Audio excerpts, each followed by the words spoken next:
আহমদ ইবনু ইয়াকুব রহমতুল্লাহি আলাই আব্দুল্লাহ ইবনু উমর রাদিয়াল্লাহু তাআলা আনহু থেকে বর্ণিত।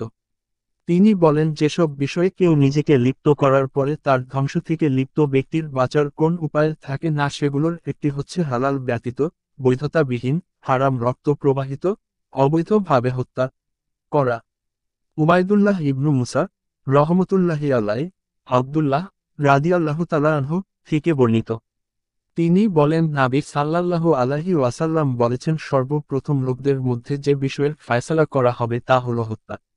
কাবিসা রহমতুল্লাহি আলাই আব্দুল্লাহ রাদিয়াল্লাহু তাআলা আনহু সূত্রে নবী সাল্লাল্লাহু আলাইহি ওয়াসাল্লাম থেকে বর্ণিত। তিনি বলেছেন, কোন মানব সন্তানকে হত্যা করা হলে আদম আলাইহি ওয়াসাল্লাম এর প্রথম সন্তানের কাবিল উপর অপরাধের কিছু অংশ অবশ্যই বর্তায়।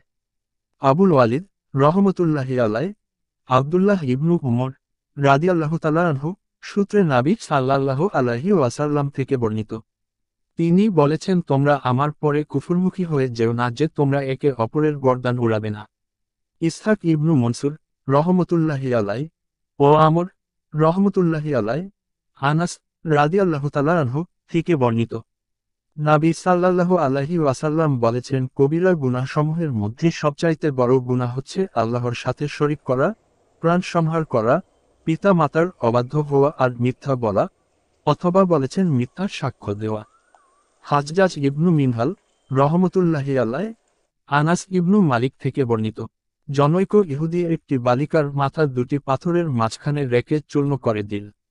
এরপর তাকে জিজ্ঞাসা করা হলো, কে তোমার সাথে এ আচরণ করেছে? অমুক অথবা অমুক। শেষ পর্যন্ত ইহুদিটির নাম বলা হলো।